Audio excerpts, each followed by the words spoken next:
Hello, friends, and welcome to the League of 72 Live. My name is James Alcott. It is wonderful to be in your presence this Thursday.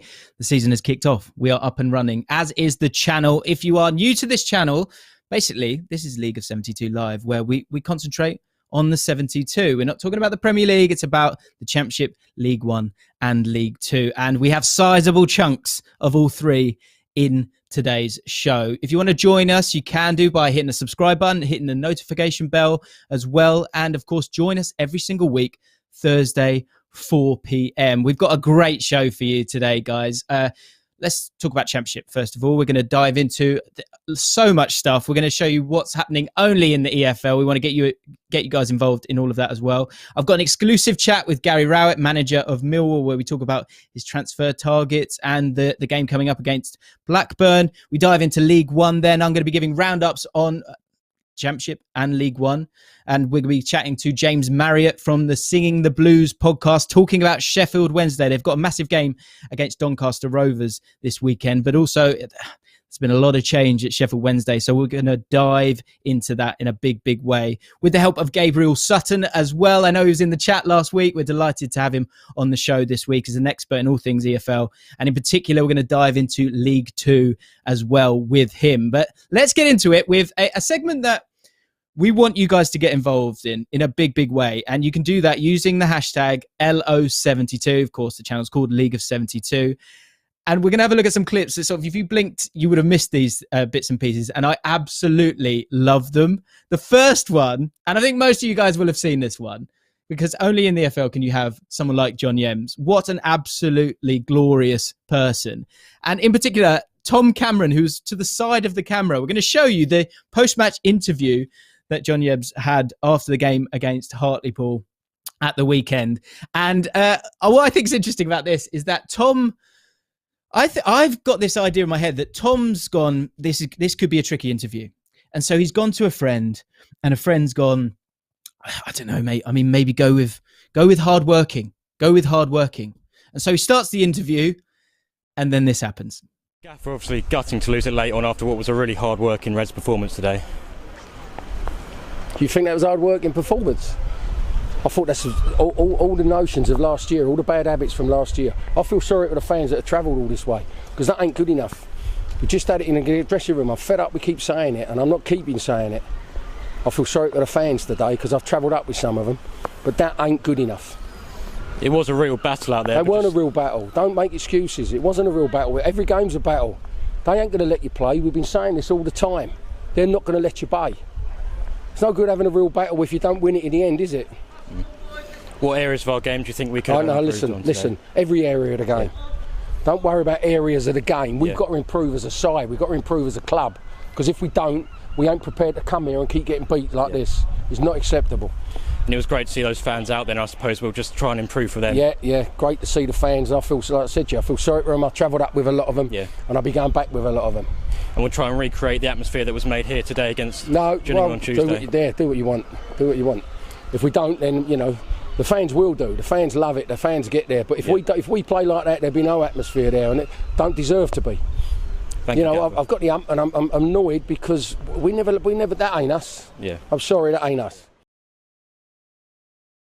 John Yems, we salute you. I love this. I absolutely love it so much because, look, football and football clubs in the EFL, it's often about community and family. And Tom Cameron, who is the media officer for Crawley, you can tell you talk to people like that when they're family. And he tweeted after the game, he said, best job in the world. The gaffer and I get on like a house on fire, and what you see in an interview doesn't reflect anything. He truly wears his heart on his sleeve. And an hour later, we were laughing away on the phone. Never met a manager who cares as much as Yems. I agree. I think it's great because you don't. That's the way that you talk with a family member. You go, no, I don't want to hear it. I'm annoyed. And I think I love it. I absolutely love it. I would imagine Crawley fans, let me know in the comments if you feel the same, because I think it's class, because that's the kind of manager you want, one full of passion. Elsewhere, I'm so excited to talk about this. I don't understand it, and I need an explanation before I can move on with the rest of my life. Now, I love football. You love football, but no one loves football more than Keith Stroud. This is from the Fulham Middlesbrough game, and he kissed the ball. Yep, I said it. That's the sentence I'm saying. It's Keith Stroud, the referee, kissed the ball. Now, James Marriott, who's on the show a little bit later on, he has a different spin on this, but I'm in huge confusion. I need to see it one more time, please. He kissed. It's amazing. I've watched this 45 times. It's amazing. I love it. So good. Sticking with referees, Tranmere 1, Walsall 0. But did they have a little bit of help? Mike Dean, very famous referee in the Premier League. He's a big Tranmere fan. We've all had this moment. It's gone. The hammy's gone. So something had to change. The fourth official, of course, had to become the assistant referee. Mike Dean, there he is. He was just watching his beloved Tranmere Rovers, and he came down to help out. I guess fourth official. I'm never really sure what a fourth official does, so I think he probably wasn't able to kind of utilise his bias in it. And Tranmere got the victory anyway. Was that down to Mike Dean? Let me know. Finally, let's talk about the football gods. There are things you don't do, guys. And I don't want to get too accusatory. But Plymouth fans, this is your worst nightmare. Plymouth playing Rotherham, they were singing "You'll Always Be" a certain word to Freddie Ladapo, and then he goes and scores, and the hand goes to the ears. That is the worst nightmare. And I imagine I certainly have done this at Loftus Road. You've had that moment where you go, guys, please don't do this when they've got a corner. Rule 1. I think that's something we're going to work on as well. In the comments, rules of the EFL. Rule 1. This is generally a rule of football. So rule 1, you do not sing songs like "You'll Always Be" beep to a player when the opposition are on the attack or have got a corner. Okay? We move on. Let us know in the comments below. And also let us know things that you see only in the EFL. You can tweet me at James Alcott, ALLCOTT, but use the hashtag LO72. That's League of 72. And we will look at some of the best ones next week. Let's dive into the Championship then. Let's have a look at some of the big results from the weekend. Because, look, it's the first round of games, so we don't need to worry too much. And the good news is that apart from Sheffield United and Peterborough, everyone got a goal. And there was at least a goal in every single Championship game, which had the return of fans, which is absolutely fantastic. The one that I thought was interesting was Derby getting a point against Huddersfield Town. I think everyone was thinking it was such doom and gloom for Derby, but for them to get that draw was pretty good. And we're going to dive into some of the games in a bigger way. I think that one of the heroes of the weekend had to be Hull City. They got themselves a cracking victory against Preston North End. Now, the game finished, when it comes to XG, 1.17 to Preston, 1.44 to Hull on XG. But the game finished, of course, in real life, 4-1 to Hull City. The main man, Keane Lewis Potter, had an absolutely excellent match, scoring 1 and assisting 1. There's his goal. See, he's getting involved with the crowds as well. It's great to see, isn't it? It's absolutely fantastic to see. Bit of a lucky one there. He also made two key passes and 2 successful dribbles for both his dribbles. Great cross here for Josh McGuinness, who scored 18 in League One last season, and he's carried that on. Preston midfield and defence, they're quite deep throughout. I think that was the problem here. And you had Andrew Hughes and Cunningham on the left-hand side. If you look at their average positions, you'll see that they're kind of on each other's toes. And was that due to Malik Wilks? I don't know. But if you look at Hull City, they look very, very solid in their shape and a cracking start for them. I do think, some people don't like XG. I'm quite a fan of it. And looking at the goals themselves, I do wonder, it is only the first game. So if you're a Preston North End fan, you can maybe count yourself a little bit lucky, but that energy that Hull City showed, and Keane Lewis Potter, he's one of the players we earmarked, wasn't he? So for him to do so well is a cracking start for them. Not so good for Peterborough. They lost 3-0 to Luton. Luton proving that they've got something going on here. Nathan Jones starting to develop a really, really good side and quite exciting as an attacking outfit for the second season. The main man in this game, Fred Onyedinma, absolutely fantastic. Last season we saw that he had some moments of brilliance for Wickham, but maybe it wasn't totally seen. Now he's in a stronger side. Great cross. 1 goal, 2 assists. You honestly can't ask for any more. He's really, really exciting player. On that left-hand side, Onyedinma and Amari Bell has just come from Blackburn Rovers. They were causing havoc throughout the game, will cause havoc throughout the season as well.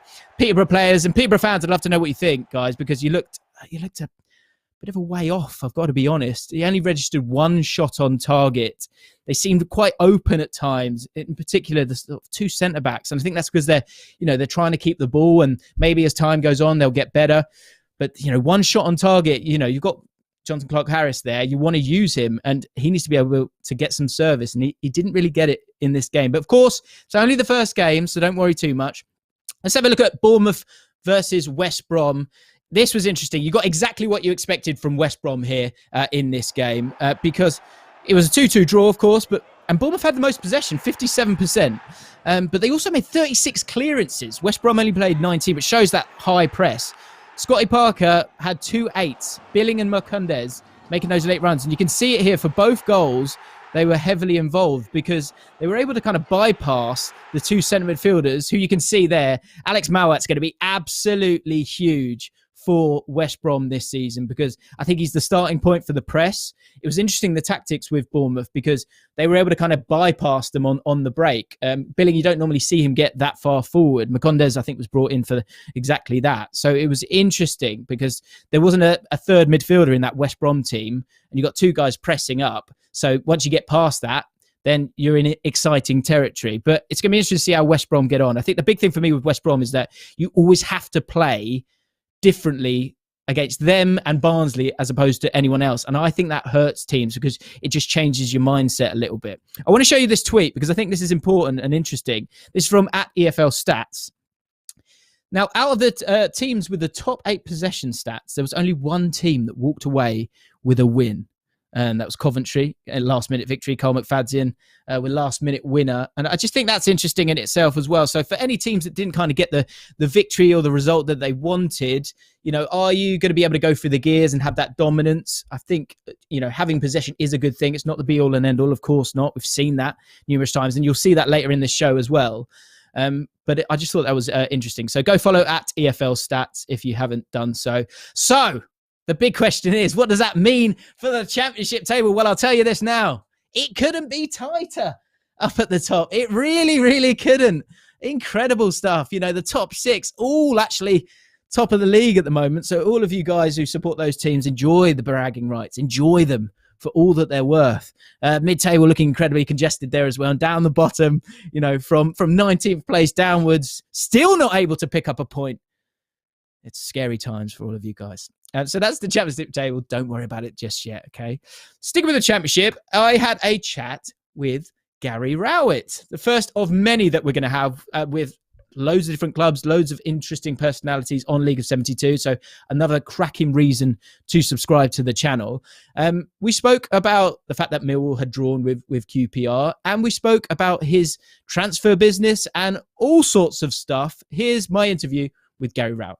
As you went into the summer this year, in terms of knowing what you wanted, where did you want to strengthen Millwall? You look at Millwall, there's always that real edge and drive and grit as well. So you have to look at sometimes the clubs and how you see the team yourself and see if you can maybe make the best type of team and advance it as much as you can. So we certainly wanted to be able to pass the ball a little bit better. We wanted to try and have more control of games. I think like most of us teams that are trying to get in the top 6, you need more goals. You need a little bit more creativity in the team. So that was one of the main aims in the summer, was to recruit players that we felt maybe for different ways would be motivated to come and have a good season. So the likes of Benik Afobe, that I've worked with before, top striker. What we've got to do is try and get him in that environment where he can get back to that best form, and he's got to then work hard and grasp the opportunity.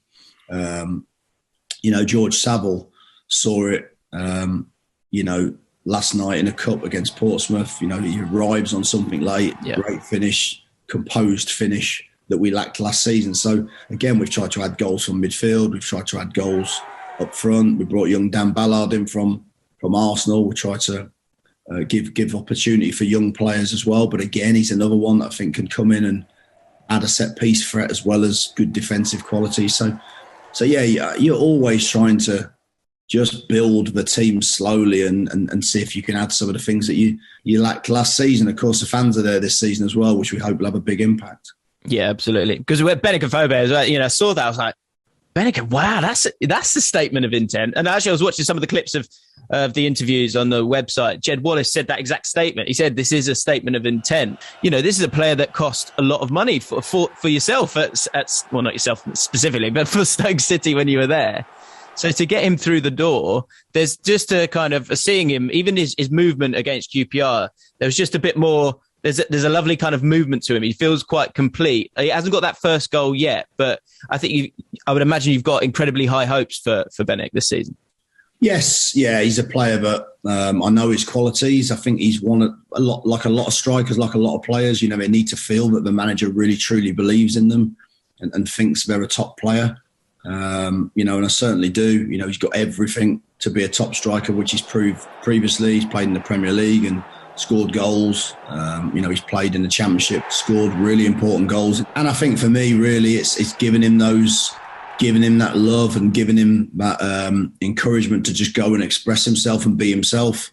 And then, of course, like any player, you know, he has to come into the club and have that desire to want to do it and want to go and score goals. And, you know, it's I think as a manager, what you're trying to do is you're trying to build a structure of a team that allows your striker to get into the positions with good opportunities. Then the rest, unfortunately, is up to it. I can't help him with it. As an ex-defender with about 20-odd goals to my name over a lot more games, I can't help him with the last bit. Yeah, I mean, in terms of the players that you have got at the moment, Jed Wallace, you know, double digits for the last couple of seasons, a wonderful goal against QPR recently as well. You spoke about the uncertainty around him at the moment. Is that kind of part of this whole kind of the different side of the transfer window, the fact that you have, before you used to have a deadline before the season started, now it's a couple of weeks in? Is that just something that just kind of comes with the territory? What is the situation with Jed? Yeah, I mean, look, you use the word uncertainty, and of course everybody is going to use that with a situation, but he's got a year left. There'll be loads and loads of players up and down the Championship with 1 year left, good players. You know, he's been offered a new deal. At the moment, that's not been agreed or signed, and that's every player's right. But I think the important things for me is that Jed wants to be at the club. You know, he's completely committed to the club in terms of trying to, you know, you see that against QPR, you know, his performance, his celebration. Sorry to mention it. No, it's fine. His celebration, you know, that's not a player that, his celebration is not, to me, a player that desperately wants to leave the club and is looking at his next career move. I think it's just a situation we hope gets resolved. We desperately want him to stay. In my opinion, he's the type of player that Millwall, that top quality forward that's hard to come by. And he's done that over a number of years, you know, since I've been here, a couple of years now, which seems crazy to say that, but been here nearly 2 years. And Jed's been fabulous. He's a great character, really important to the team. So yeah, it's no real issue. Mm-hmm. You know, maybe if you ask me again in April, I might feel slightly less comfortable with it if it hasn't been sorted out by now. How do you feel about the sort of the aims for the season? Is it as simple as that? Because I know Millwall have not been promoted to the Premier League before. For you as a manager to do that for Millwall, I mean, how would that feel? Well, I think first and foremost, it's about trying to build on the team, and it's about trying to progress the team sensibly each season. And when I came in, we had a 3-year. I showed the board a 3-year plan. You know, the first year was to not be flirting with relegation, quite frankly, and be a solid mid-table team. The second, I think we exceeded that by finishing 8th, certainly. The second season really was to challenge for the top 10, which we did. We just missed out on the last game out of the top 10 again. But I think, in my opinion, both seasons were quite similar. Both really felt like top 10 finishes. And this season really was to challenge for the top 6. And you know, people may think that's lofty for Millwall at times, but for me, it's achievable. You know, we've got a really good squad. For 2 seasons, we've shown that we're a really consistent, strong Championship outfit. Now what we've got to do is we've got to just show that extra little bit that everybody's looking for, you know, and that's our challenge. We're gonna really enjoy the challenge. We're gonna throw everything at the challenge, and like anything, you know, wherever we end up, we'll end up, and we'll deserve to end up, whether that's, you know, 5th place, whether that's 15th place. But, you know, that's our ambition. And if you don't have ambition at the start of the season, in my opinion, there's no point. Get out of there, you know. So we've got to try and strive, and you know, we've got an owner that really wants to support the team as well, and is really excited this season about the team. So you know, we've got some good ingredients, I feel. And those fans have got something to really fight for, because, you know, I can imagine a semi-final home leg in the playoffs at the Den would be pretty special, wouldn't it? Yeah, look, I mean, I don't want to. I'm taking you there. Come on. You're trying to entice me in, aren't you? Yeah, you're not having it. You know, you're thinking, aren't you? Yeah, I can. You can feel the excitement, even just saying it. You can imagine what that type of evening would be. But again, look, you know, it's got to get there. 46 games. We've played one league game. You know, so as a manager, unfortunately, you talked earlier about how you changed. I've tried to get less excited about the sort of thing, because I realise it doesn't always quite work like that. But no, you're right to ask, and it would be an incredible occasion. Gary Rowett putting me in my place there. Importantly, the entire interview, that was just actually a section of it, and it was a cracking chat. We'll talk about his development and more bits and pieces on Millwall. That's going to be out Friday, tomorrow, on the channel. So make sure you subscribe so you don't miss that when it drops, especially you Millwall fans. Let me know if you're excited about this season. We asked him about, you know, going back to the Den. They played in the EFL Cup and got through, but they've got 2 more home games coming up, Blackburn and Fulham. This is what he had to say about those 2 games. One game at a time then. Let's look at Millwall Blackburn. How do you know, Blackburn were kind of pushing for those places last season, lost a few players, but got off to a great start, getting a win against Swansea. How are you looking forward to that game? It's going to be, you sort of had a benchmark, I guess, against QPR, a team that some people fancy. With Blackburn, similar. It's quite a congested midfield, isn't it, in the Championship this year? How do you see that Blackburn game?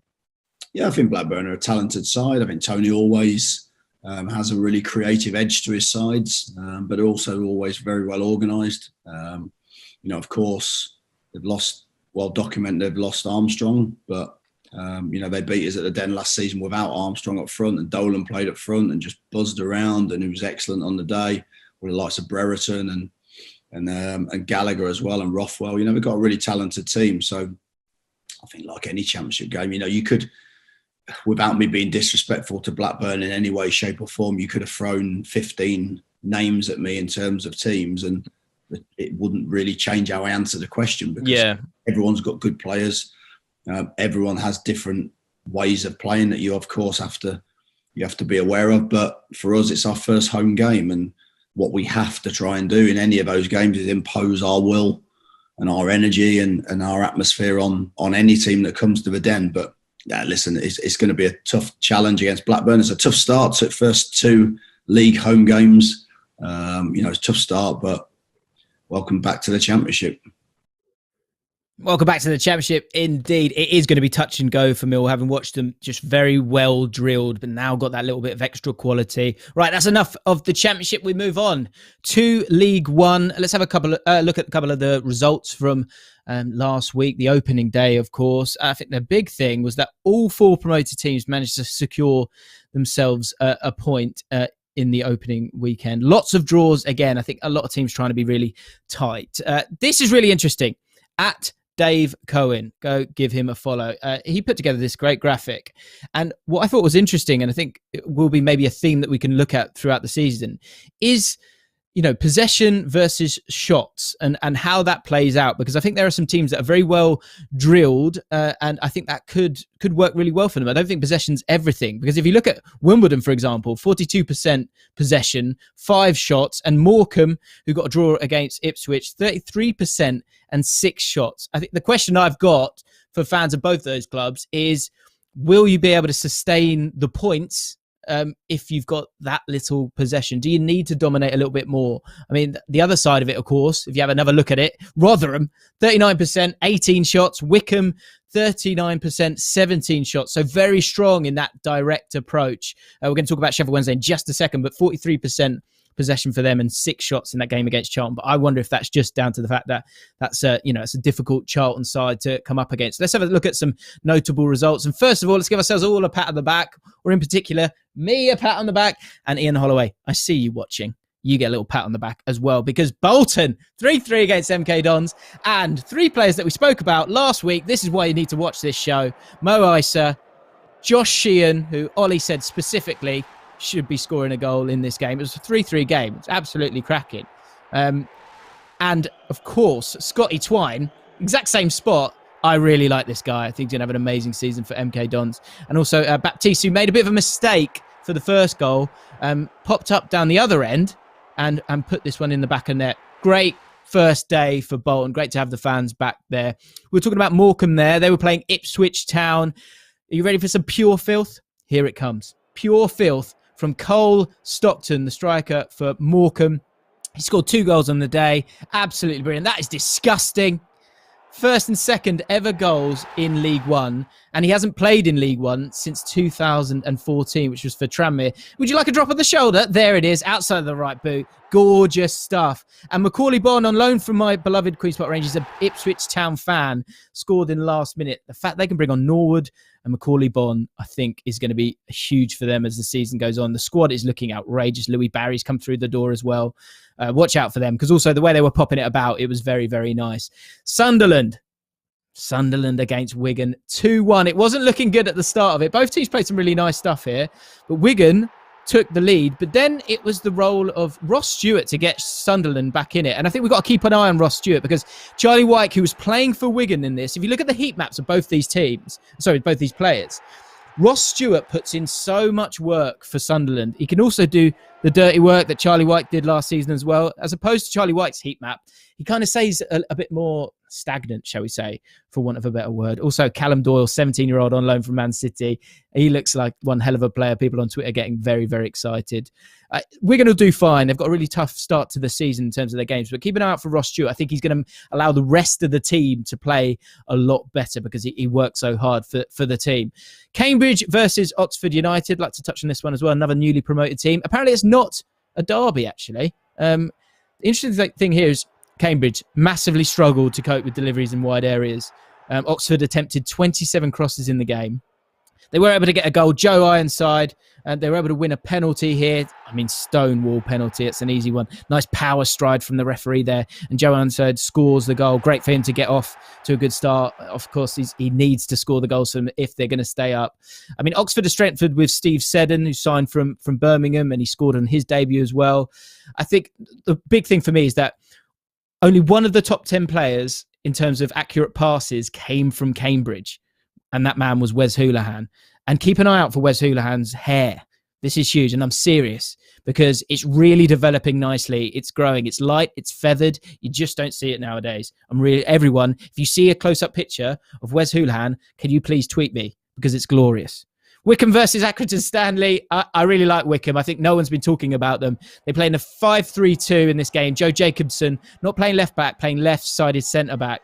What's really nice about these guys is the 3 up top. You know, it's not really a partnership. You have Daryl Horgan, Gareth McCleary, and then Sam Vokes, who, you know, is a championship striker. I think he needs to be rejuvenated. And how they've got McCleary, I just have no idea. It's a great, great signing. Average age of Wycombe, 29.4 as well. So they've got the experience there. But I know what you're asking. I know what you're thinking. What does that mean for the League One league table? Well, it could not be tighter up at the top there. Unbelievable scenes there. You know, the top 6 all with 3 points. And if you look a little bit further down, dangerous times for Accrington, Doncaster, Wigan, Fleetwood, Shrewsbury and Plymouth. Now, it's time for our guests. Exciting times here, because Sheffield Wednesday have moved down into League One, relegated last season. Of course, they had the 12 points deducted last season, and they nearly stayed up, but were unable to do so. And they're now back in League One, drawing that first game, and they now head into their second game, and it's a ding-dong affair. First home game is going to be against Doncaster Rovers. Darren Moore, of course, is Sheffield Wednesday manager. He left Doncaster Rovers to become the Sheffield Wednesday manager at the back end of last season. And I'm delighted to say that James Marriott from Singing the Blues podcast joins me right now, alongside Gabriel Sutton, who's going to get himself nice and comfortable, give us a bit of insight on Doncaster in due course, and Darren Moore, of course, as well. And then we're going to dive into some League Two's action. But James, I've got to come to you first. Here's my first question for you, because I want to just understand Sheffield Wednesday, the League One club, because that's where they are right now, and it's, you know, it's not where you want to be, of course. First time you've been there since 2012. My first question is, how did you feel the day after relegation And how do you feel now? First up, I don't like the description Sheffield Wednesday, the League One club. So if you could not use that again, that'd be these are straight facts, I'm afraid. Yeah. No, I mean relegation's horrible for any football fan, isn't it? You live for the good days and you hate the bad days, and it was a weird one because we'd been in the bottom three pretty much all season because of the points deduction, because of changing manager effectively 4 times through the season. It hadn't been a great one, so it sort of felt a little bit inevitable. And I actually got a bit of stick on social media because I said when the full-time whistle went against Derby and we were relegated, I didn't particularly feel all that much sadness. I'd kind of made peace with it earlier in the season because of other things that were going on. So I'd kind of been through my period of kind of feeling a bit sorry for myself. So I didn't feel that much. Having said that, if we'd have scored a last-minute goal and stayed up, I'd have been running around with my shirt over my head. Compare that to now, and there is a definite feeling, I think, of a bit of hope around the place. There's a feeling of maybe, I'm not going to say that we've turned a corner, but a few signs that we can see where that corner is to be able to maybe get around it. And are you, much like other Sheffield Wednesday fans, what percentage of Sheffield Wednesday fans, feel the way that you feel that, well, we kind of saw this coming? Is it that points deduction? Did that almost kind of allow you that lead up to go, this is a very obvious thing that could happen? And also, I guess the fact that, this has happened to Sheffield Wednesday before. You've dropped down into League One. Is that how all Sheffield Wednesday fans feel? I think probably most fans did feel there was an inevitability about relegation last season, but it wasn't there all season long because we had a couple of decent runs where it looked like we might pull out of it. There was a game in the kind of the final third of the season where we were 2-0 up away at Luton and lost 3-2 late on. That, I think, was a turning point for a lot of fans that did kind of realise this season really is not going to go the way that we want it to. So, yeah, I think that there was a real downbeat feel right across the fan base, some more than others. I was really miserable for the second half of last season. I do a Sheffield Wednesday podcast, and I'm surprised anyone listened to it because I did nothing but moan for half an hour every week. Compare that to now, I think right across the board there is a feeling of hope and a feeling of optimism. What I've sort of said about it is that we've got to be careful that doesn't turn into a feeling of expectation because it's a really hard league and we can't right all the wrongs of recent years in one summer. And Darren Moore, I think, has the full backing of the Wednesday fan base, but he can't turn it round in 2 or 3 months. This is a much longer term project now. So I think the real test comes when that patience needs to be found among the fans and whether that's there, because we don't want to be in this league. There's no escaping that. Yeah. Gabriel, let me bring you in here because I think you can elaborate on that fact that this isn't your normal League One season, is it? This is such a tough division to get out of now. I think previously there would have been teams that would have gone down, will have that element of respite, win games, have a great time, go back to the Championship. That is not the case this year, is it? Not at all, James. There's lots of big clubs in the division this year, and it feels like that's quite a regular thing to say in some respects, but I feel like you look at Ipswich, you look at Sunderland, you look at Sheffield Wednesday, and on top of that, you've got some pretty well-run clubs that have kind of risen up over recent years, like Wycombe Wanderers. Although they've just come down, it feels like they're taking some of the momentum almost from last season because they finished their Championship campaign so strongly. You've got Lincoln City, of course, playoff finalists last season. There's lots of well-run clubs as well, so it's going to be a very competitive division, absolutely. Yeah, absolutely. Let's talk about Darren Moore, who, we've chucked it on the thumbnail. Is he the Messiah? Is he the saviour? Can he save Sheffield Wednesday? All very hyperbolic, James. I hope you can allow me that poetic license. You said that the fans are clearly with Darren Moore. Why wouldn't they be? He seems like a lovely bloke. He seems like a good coach. But what does Darren Moore need to do to galvanise Sheffield Wednesday? Because you're in the division for a reason, and it's not gone to plan as of yet. Of course, there's only been one game, and Charlton is a really tricky. I think it's probably one of the toughest games you're probably going to play as a first game of the season. What has he got to do to galvanise his football club? I mean, the easy answer to that is win promotion. But I think from a realistic point of view, I think it's about seeing progress. It's about feeling like we've got someone in charge that knows what they're doing, that's trying to build a style of play, but a little bit more than that, trying to introduce a culture around the club that's not really been there. We changed manager four times during a season, and that's four managers three full-time managers, one very long caretaker manager that all had a slightly different kind of approach to how they play football and stuff. So we need to start seeing a real culture that Darren Moore puts in place. I think he does come with that reputation as being able to get good results from younger players. And giving younger players a real chance. And I think there has been a feeling around Wednesday for a while that maybe we've relied on the tailcoats of a squad that nearly got us into the Premier League twice, but ultimately didn't.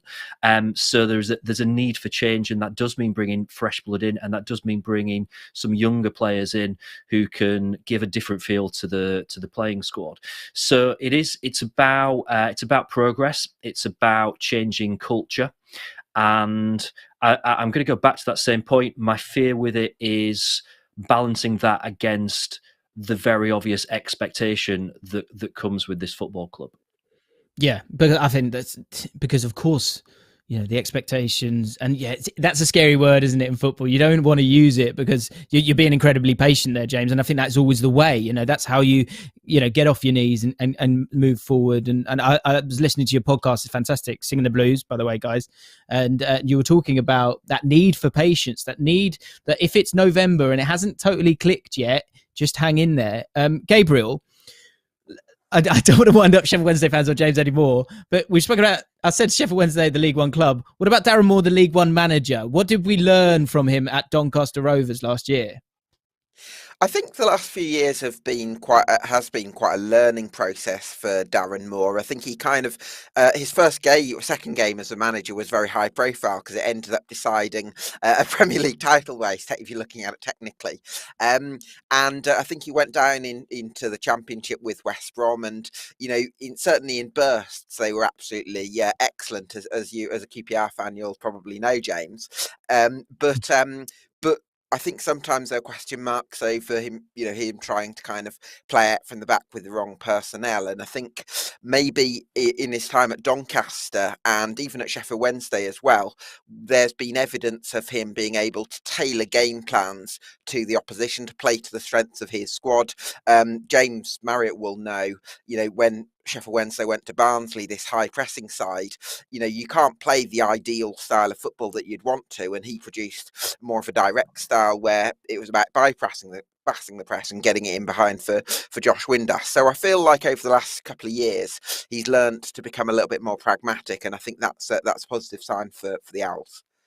Okay. Well, of course, they take on Doncaster Rovers this week. It's great to have it. I mean, you've still got yourself a derby there, which I think is good. I'll tell you what, the last thing I do want to ask you, James, before we get to that preview is the transfer situation, because you can only have 5 loan players. The situation, for those of you guys who don't know, is that it's only free transfers or loan signings, like a soft embargo, which sounds lovely to say, but probably not in application is that enjoyable to deal with, because you can only have 5 loans in a match day squad. So you can't just keep getting loads and loads of players in on loan. So with the rest of the transfer window, what are you hoping for and what do you need?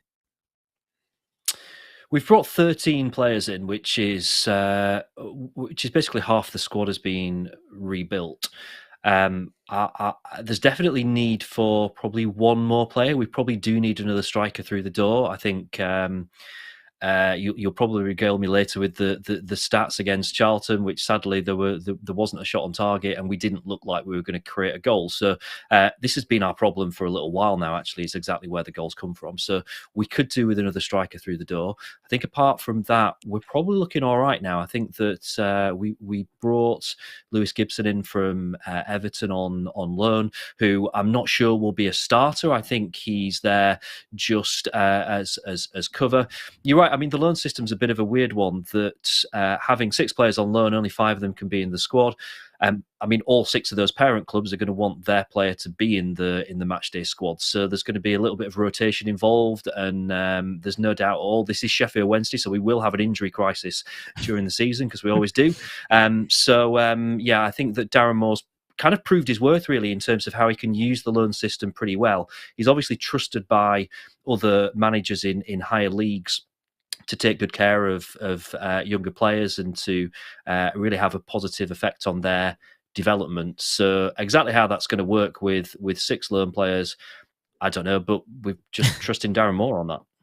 Trusting Darren Moore. I think I think that's all that matters right now. I think he's got enough credit in the bank in terms of reputation thus far that you want to see it, but you can see it slowly with Darren Moore, because I think he's obviously got that gravitas and he's got that quality as a manager. I think he's a calm head as well. I think he's a perfect fit for you guys. I'm sure Doncaster Rovers fans aren't too happy about all of this. Let's talk about this game then, because there will be a bit of bite in it, certainly from the Doncaster Rovers side. And it's a Yorkshire derby, so it's going to be a big one. For Sheffield Wednesday, that game was really boring, to be fair, the Charlton Sheffield Wednesday game. This is the moment, though, and this is the guy, am I right, James? Barry Bannon, immense game, 66 touches, 1 key pass, 40 accurate passes, and he warned them with this dribble, 3 successful dribbles throughout the game.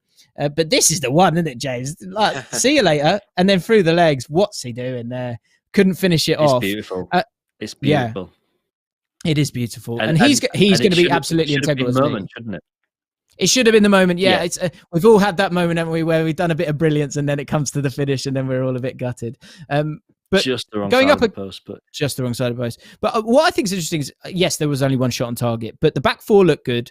Sam Hutchinson, really good games, won 71% of his aerial battles. And I think if you're getting clean sheets, you're in a really good place. Let's have a look at Doncaster, Gabriel, because they only won 4 of the final 23 matches. You've got Richie Wellens in there now. You would expect high quality football from them. This is the goal that they scored against Wimbledon, but they lost that first game.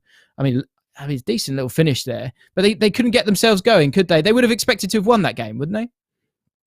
I don't know about expected to. I suppose they would have hoped to have taken something.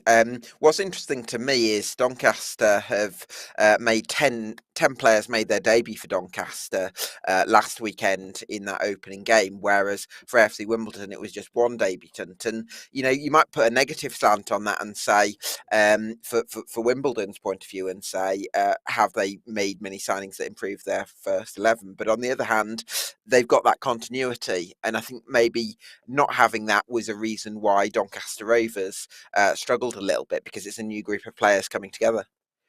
Yeah, and that forward line as well was very makeshift in that first game. So I think you're always going to get a little sort of tense when the result's not, a 4-1 win. But I think there is still hope there, and Richie Wellens is a good manager at this level. He should do well for them. One area where maybe Barry Bannon could hurt them, which was quite noticeable in that Wimbledon game against Doncaster, was Asal, who looks like a real player in this division this year. He had a great chance and got himself a goal, but being able to kind of get him behind, I wonder if, as an attacking midfielder, James, if Barry Bannon might be able to kind of make those runs. Are you expecting Barry Bannon to really get on and almost get beyond the opposition, or is he just going to sit and dictate?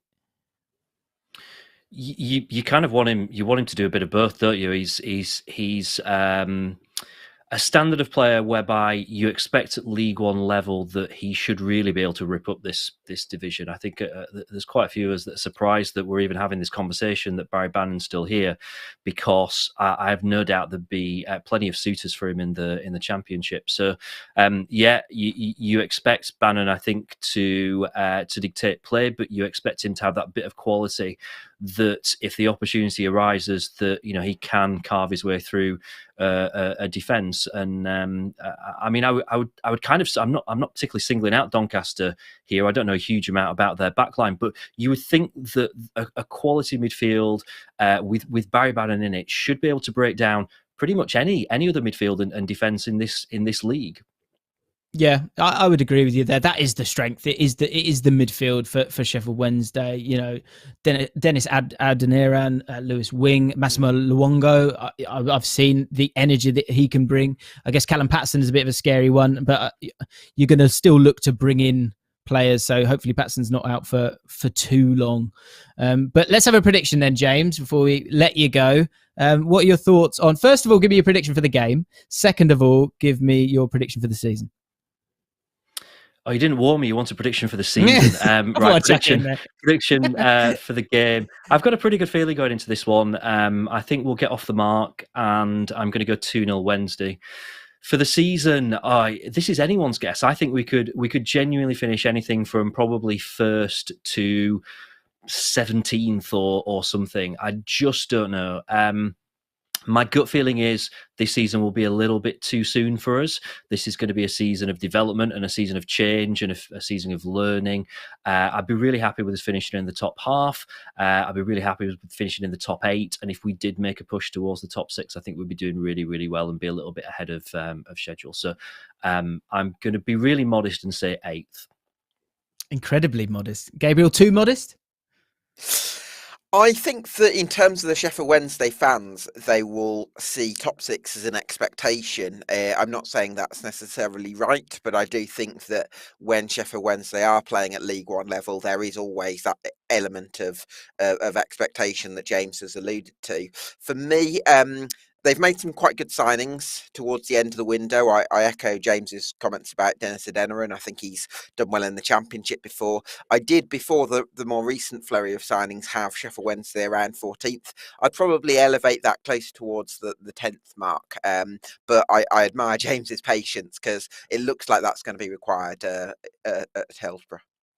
Yeah, I mean, the fact that we're not sort of guaranteed top 3, top 6 with a club the size of Sheffield Wednesday, both, I mean, speaks volumes on the situation and the division this season. It's going to be absolutely fascinating. James, just to give you that shout out because it's deserved, where can people find you and your podcast? They can find the podcast on any podcast app. Search for Singing the Blues. It's got blue and white stripes on it. You can't miss it. You can find me on Twitter at James Marriott. Okay, there you go, guys. If you're a Sheffield Wednesday fan, go and check out the podcast. I thoroughly enjoyed listening to it today, and I think I'll listen to it again, believe it or not. James, thank you so much. Gabriel, stick around, my friend. We're going to talk about League Two now. Dive into it. I'm going to take a moment, take a breath, and then we're going to dive into this. League Two results. Let's have a look at the big ones from last week. Again, a few 0-0s in there, but really interesting stuff. I think I'm looking at Harrogate Town. I think was what a great result for them, kind of carrying on the great work from last season, the first season up into the Football League. And we're going to dive into some of these in greater depth. Not as much of a roundup here because I want to utilise our strengths, which is Gabriel Sutton, who is with me right this second. If you are enjoying the stream right now, if you could hit the like button, that would be wonderful. And of course, subscribe. Right, let's dive into League Two, Gabriel. Right, where should we go? Let's go Forest Green versus Sutton first. Sutton, their first game in the Football League. And I want to show you the winner, first and foremost, from Ebu Adams. Look at the rain on this one. Absolutely incredible. And we're going to have to show this twice because, first of all, of course you're going to knee slide. What else are you going to do when that happens? But if we show that goal one last time, what we've got to really highlight is the people, don't look at the goal. Concentrate on the bottom left of your screen. Look at that cameraman. That is commitment. Is he being paid enough? I'm not sure. I mean, he's happy with the celebration, but he should be paid more. He should. If he's a volunteer, then my hat, which is not on my head right now, my headphones come off to you. There you go. Forest Green, Regan Hendry, centre midfielder, man of the match performance in that 2-1 opening day win over Sutton. And he scored against Bristol City in the EFL Cup in midweek. Do you feel like he's one of those players that could be one of the signings of the seasons in League Two? Yeah, absolutely, James. This is a lad that's come with really good reviews from Scotland. Signed from Wraith Rovers this summer. I think a few people are surprised that maybe he hasn't gone to a League One club, which shows the calibre of player Forest Green have got. Still on the younger side, I believe, so lots of potential. He's supposed to have a lovely left foot, pretty good at kind of collecting the ball off the defence, and then either playing it simple to one of the wing backs or maybe looking for a more searching pass. He can do it all. So I think he's someone that's really going to light up League Two this season. Yeah, and quickly on Sutton there, they come into the division. I think the obvious thing is you see them and Hartlepool go up, but Hartlepool it's a bigger name. So when we look at the bookies, they're all suggesting that Hartlepool will finish above them. Is that the case? Because they got very close against the Forest Green Rovers side that are expecting to do bits this season. Yeah, absolutely. I think Matt Gray's built his side to be very compact, very aggressive. And, you look to the highlights of them last season, and whenever they press, they go in numbers and they've got opponents covering one another. But I think Matt Gray's shown a certain amount of adaptability in that opening game as well, because he's generally been a 4-4-2 disciple throughout their time in the National League. But he kind of matched Forest Green Rovers up a little bit, switching to the 3-4-3. So I think that's shown some tactical newness there from Matt Gray. He's a really exciting manager, and I can't wait to see how the Amber and Chocolates get on at this level. Absolutely, Amber and Chocolates, love it. Rob Edwards, he's taken that job at Forest Green. Someone who would go, oh, Rob Edwards, well, yeah, what, the Wolves guy? Yeah, the Wolves guy. He was England under-16 boss, and also Wolves under-23s. Is this something we're going to see more and more? And I guess, Neil Critchley is probably the most high profile of that, that youth manager who kind of gets that opportunity. Do you see that happening more and more? And are you excited by Rob Edwards? Because, like Forest Green, forward-thinking club, it's a forward-thinking appointment, isn't it?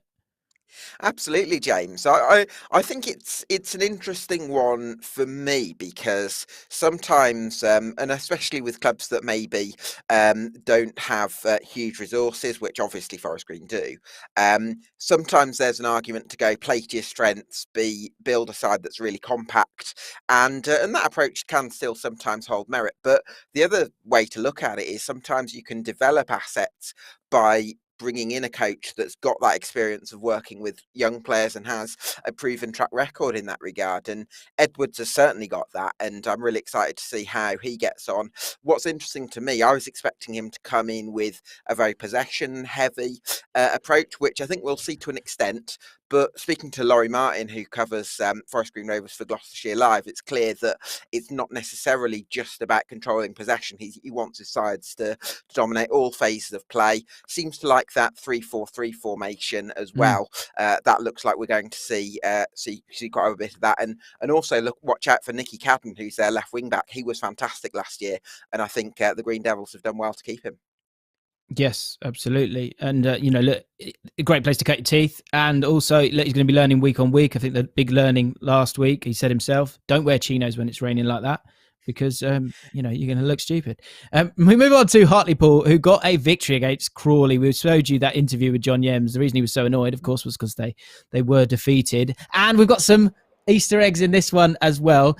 Enjoy the goal. Of course, enjoy the goal. And it is a cracky little swivel. Gavin Houlihan. But watch out for the ball boy here. He is well happy. Here he comes. Yes! Enjoy. That's the kind of ecstasy we want to see.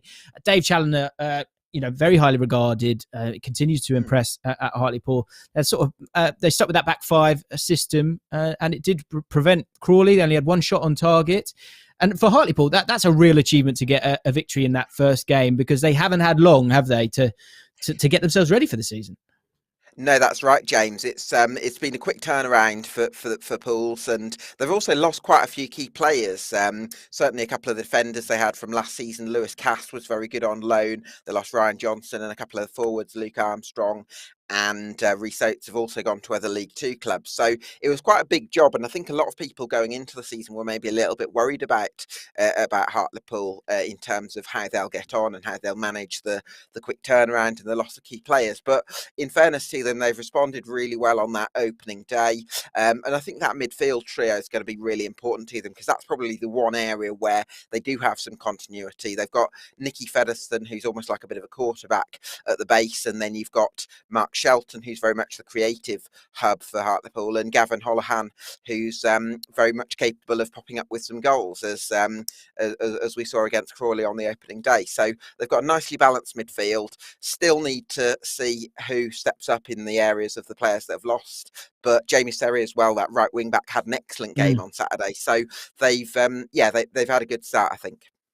Yeah, and James Stowe is in the youth setup at Newcastle United. I think that's always a real route for Hartlepool to sort of uncover some gems there. You know, up north, being able to kind of pick off those players and allow them to do well. And it'd be interesting to see how he gets on. Let's have a look at Tranmere versus Walsall, because it's time for M&M. He's back at Tranmere. Mickey Mellon, you know, the club he played for and very recently led to successive promotions for a controversial demotion in 2020-21. He's got unfinished business, hasn't he, at Tranmere? I think so, James. Yeah, he led Tranmere Rovers to successive promotions from the National League to League One, which was a pretty big achievement. There's not many clubs that have done that in the modern era, apart from Bristol Rovers. And then there was a controversial demotion for Tranmere in that 2021 season that was curtailed.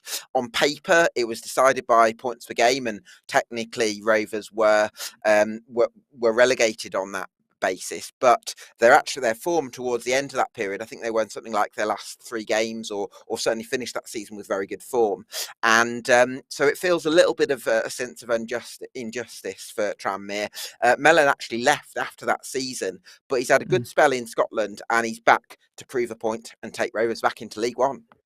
And with some very exciting signings. You know, if we could show you that goal again, that is Callum McManaman. Some of you guys will surely know him from, you know, the FA Cup winning Callum McManaman. Obviously played for Wigan, has never played lower than the Championship. He's only 30 years old.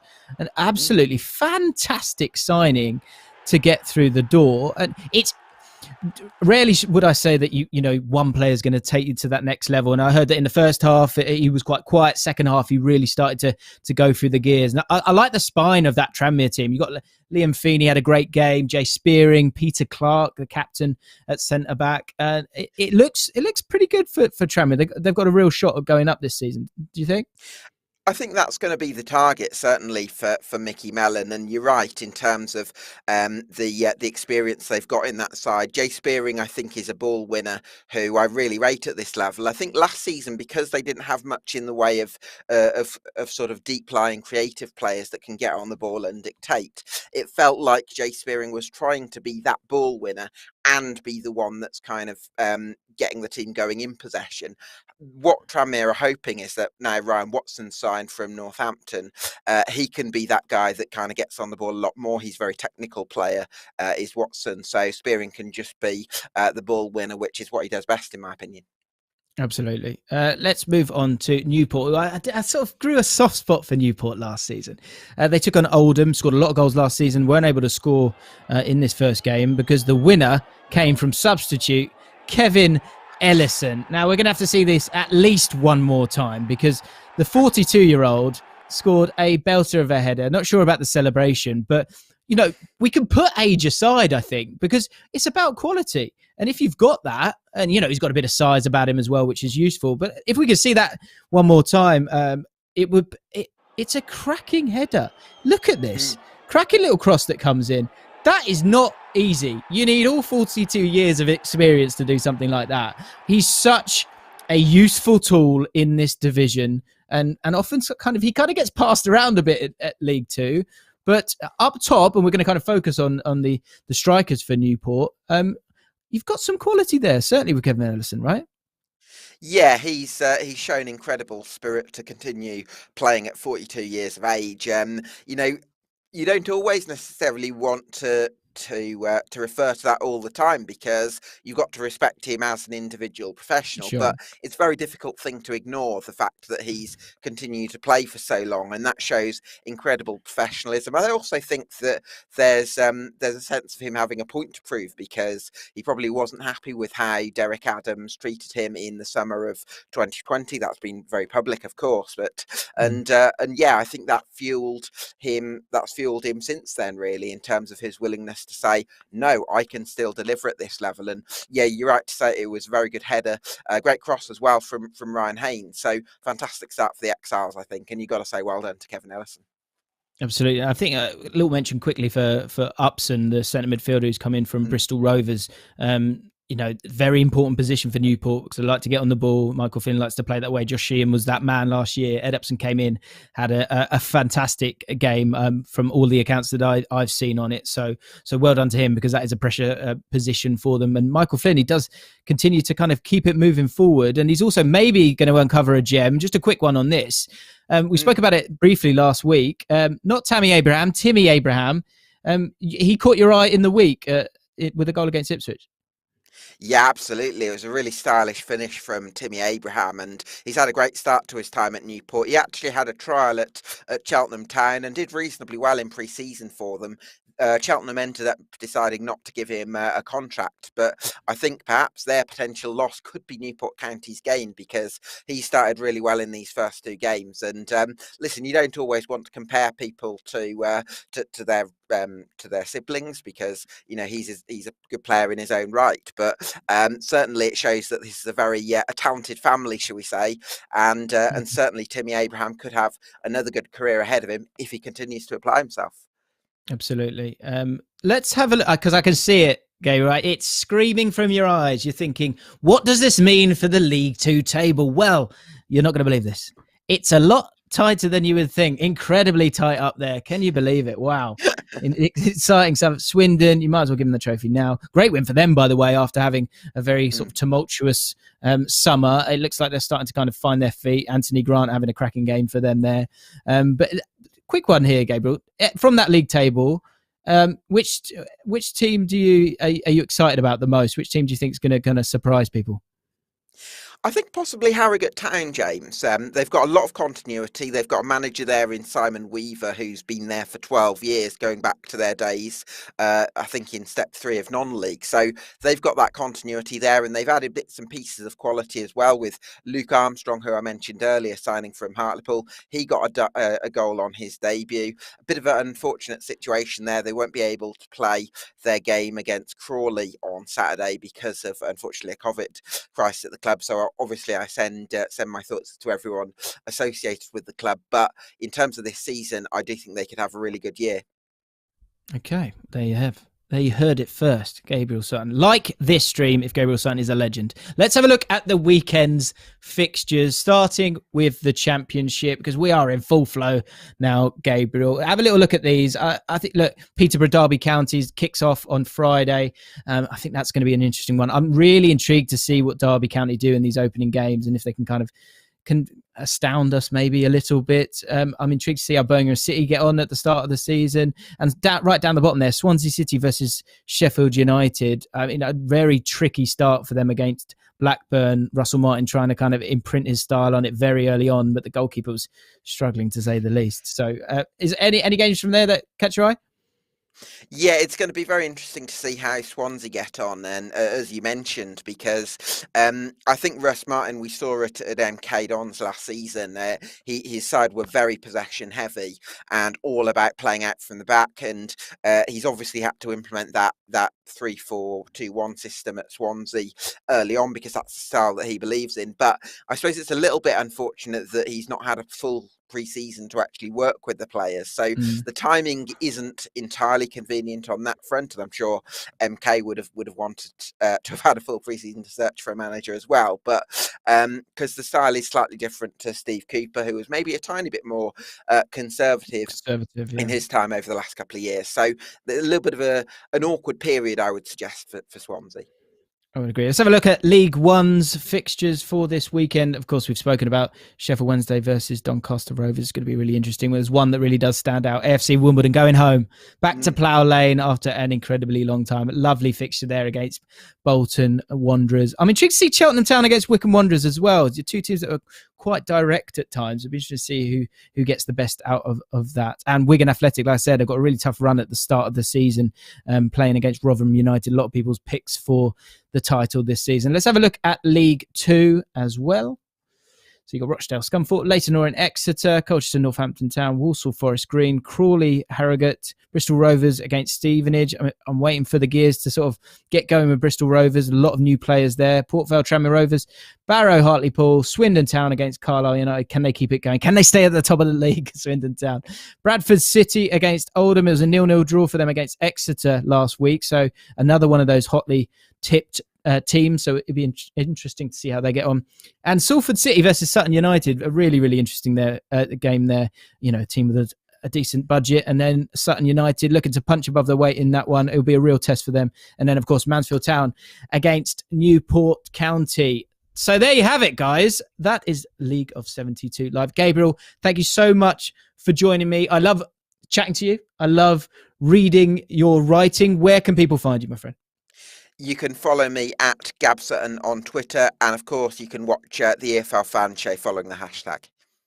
There you go. Get involved. Speaking of hashtags, hashtag League of 72, only in the EFL. If you see something you like, tweet me, use that hashtag LO72. If you've enjoyed this live stream, make sure you subscribe to the channel. Another reason to subscribe is because the entirety of that Gary Rowett interview will be on the channel tomorrow, or if this is Saturday, yesterday. So go and watch it right now. Thanks for watching, guys. I'll see you next week, Thursday, 4 p.m. on the League of 72.